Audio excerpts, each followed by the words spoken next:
Alaikum warahmatullahi wabarakatuh. Yau cikin sabon bidiyo za mu nuna muku yadda mutum zai saya ma application hoto da kuma suna cikin hanyar sauƙi ba tare da ɓata lokaci ba. To ya kamata ku biyo mu cikin bidiyon ƙarshe yadda za mu nuna muku na application. Yau kamar kowa zai shigo cikin Google Play Store ne. Google Play Store gashi kamar haka. Na shiga ciki. Za ka searching Nava Launcher. Wani application ne za ka searching Nava Launcher. Yawwa ni gashi na rige na sace ne na install ne gashi kamar haka. Yau ba ka install ne za ka zo nan ka danna off, za ka danna kamar haka. Bayan ka danna off kamar haka. Yau wani wurin ne zai gudu, bayan gudun wani wurin za ka zo nan ƙasan nan, za ka danna haka, ka sake dawo wurin nan ka danna haka. Bayan ka danna haka hado dai ka sake dai zuwa dai wurin nan dai hado ka danna ka ce sifar. Bayan ka haka za ka kwace ta kamar haka, za ka zo nan ka danna kamar haka. Yau bayan ka zo application ka so na kansu zuwa mabuɗin na WhatsApp. Bayan ka mutu haka za ka zo nan wurin alamar kalbin nan, za ka danna kamar haka.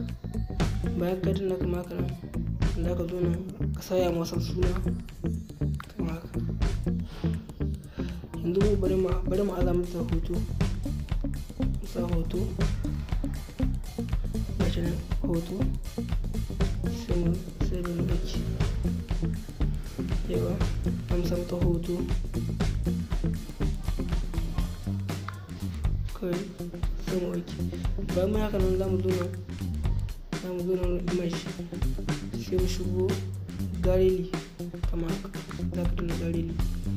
Bayan ka danna gallery za ka shiga gallery nan, za ka nemo image da za ka samu. Yanzu mun bari ma'azan da image mu gani. Sai ga shi image kamar haka, za ka zo nan wurin OK sai ka OK. Bayan ka OK kawai sai ka zo nan sai ka sake OK. Yanzu bayan ka OK kawai za ka yi kamar haka.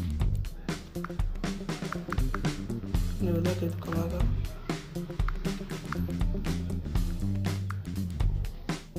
Yanzu kai in ka diba bari mu nemo sabbin mu. Yawa gashi yanzu kai tsaye sabbin mu gashi ta kuma kama gashi. Kuma kai tsaye gashi zai sabbin da kuma haka. Kuma mashi gashi nan sabta. Wata wannan hanyar cikin mutum zai samu ya saya ma kowane abu suna kuma cikin hanyar sauƙi ba tare da ɓata lokaci ba. Ta wurin zan bar ku cikin bidiyo sai kuma cikin wani sabon bidiyo.